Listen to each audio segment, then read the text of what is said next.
Hey there everyone, welcome back to Gamevine, and my name is Dave, and today we are going to be reviewing Ecos, the First Continent. Let's do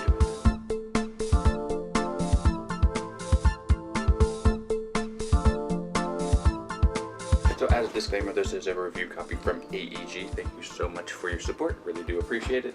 Now, it doesn't mean that this game is just going to get a pass. It needs to pass on its merit. It is a bingo variant. Now, just like Rise of Augustus, it's a gamified version of it, but I would say it's the next step up. Now, AEG put a lot into the production. There's a ton of, I can't really hear it because it's all bagged well, a lot of chunky wooden bits and a lot of colorful, chunky wooden bits as well. Now, I dig Rise of Augustus, so let's see if taking bingo and making it even more complicated and gamified, if I like it even still. So let's go ahead and check out the production, and then I'll tell you how to play, and then we'll go from there. Let's go.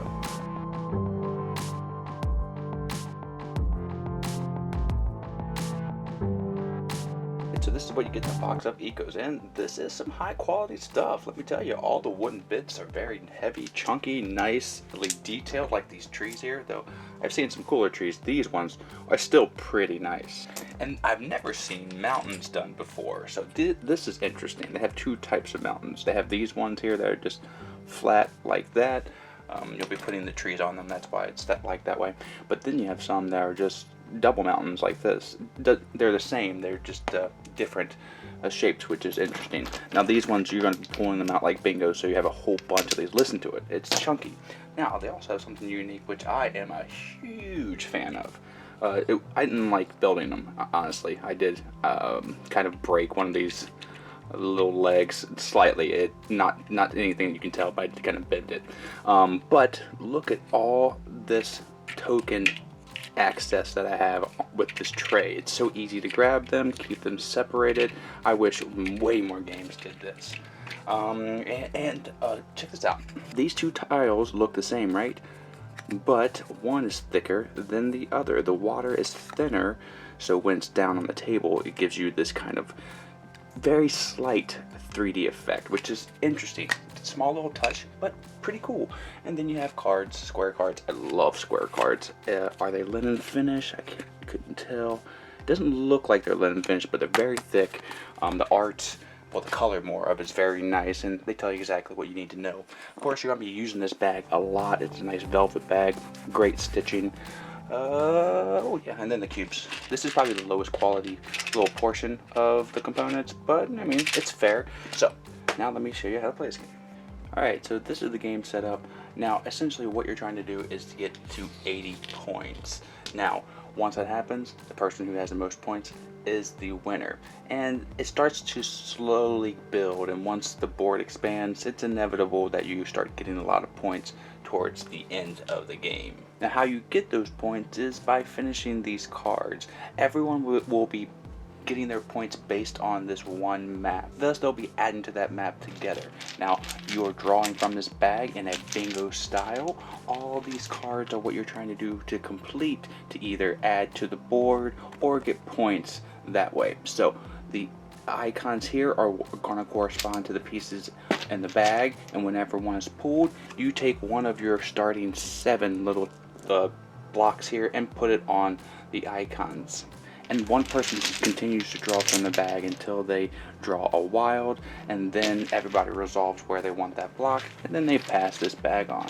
Now, when you're drawing tiles from the bag, if you don't want to or you cannot place a block, you can choose to turn your element token here. Now, this will sometimes give you more blocks, and or it will allow you to get more cards. And whenever you take advantage of one of these powers, it will go back to the start, but you can turn it 90 degrees, and whenever it gets to something that you want, you execute it and then start over. Again, that's an option for something if you cannot place a block or you choose not to. Now, a lot of these parts are things that match each other.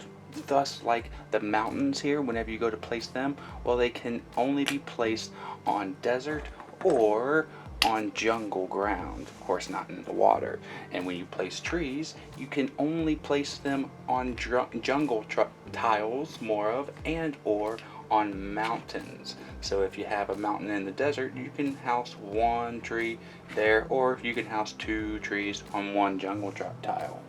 Same goes for all the animals here. So you have the hippos. They're going to go in one of two places. They can go on the jungle or in the water. You have animals like manatees that can only go in the water, and they tell you exactly where they go on the animal token right here. And there's only one animal, that's the gorilla, that only can be put on a space that has a mountain instead of a tile. Now, when you complete a card, you will say eco, and then you will pick one of the things that are on here, and then some of the cards allow you to turn them and get different awards as they go on. Now, the cool thing about this game is they have a starting hand for everyone and a starting setup for everyone when it comes to cards when it's your first game, and then after that you can kind of draft cards, which is interesting. Now, once a card gets to this point right here that has the last leaf, it is done when you complete it and goes out of the game. Don't worry though, because everybody has a hand of cards that they'll be able to play, which when they do their element thing, or a card says they can play a card, that's when they'll do so. And of course, expanding the territory is going to be on the cards, and you'll be able to expand it just like you would any other tile game. And I didn't go over every rule. Essentially, a lot of the gameplay is on the cards. So once you know the basics like I've shown you, then you'll just kind of play the game that the cards deal you. So that is essentially it. You continue to play the game until everybody has 80 points here, and then whoever has the most points is the winner. Now, let me tell you what I think about this game and give it a grade. Let's go. And that is the basics of Ecos. Again, I don't go over every rule, so refer to the rule book as always. Now, I'm going to give this game a grade. It gets an 81. I dig it, yes. I think if I had to choose from Rise of Augustus or this to play my own bias, it would be this one. The theme is very loose, just like in Rise of Augustus. Having to yell Ecos or Augustus, that kind of stuff, I don't like to do. I just say, okay, hey, my card's complete, you know. But some people might dig that kind of bingo aspect to it. Would I teach this to a entry gamer that don't know how to play modern board games? No, I still think I would go with Rise of Augustus as an entry point, but this would be a nice step up. So let's say we're going to play bingo. That person likes to play bingo a lot. We'll play bingo with them first, play Rise of Augustus next, and this will be the main liner. So this is a very, very interesting aspect. They took bingo, which is that is the mechanism, but then it kind of branches out from there, having this communal pot that everyone is trying to get points off of, and everything is very intuitive when it comes to the animals and how to place the tiles. And the only thing that really isn't intuitive is the cards and how they turn. So sometimes I didn't know which way to turn them or how many times I needed to play them, but I quickly got over that in about 2-3 games. Production is stellar. I like the trees, and the mountains, very unique. I might take the mountains and do something else like a smash up with them. It's very, very neat. And the main thing that I like is, unlike in bingo, like in any other game that has a stall turn where you don't do anything, you're always doing something on your turn. You're turning your element and getting more tokens or more cards.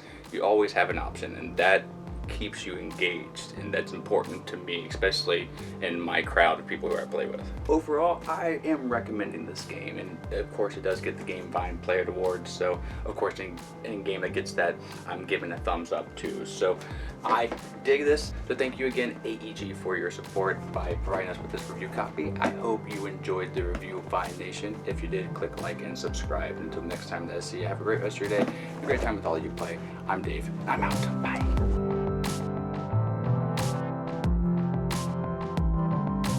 Vine Nation, we love making content here for you on the channel, and we're almost at 10,000 subscribers, so subscribe now and help us out. This video right here, I think you'll like. This video right here, YouTube thinks you'll like.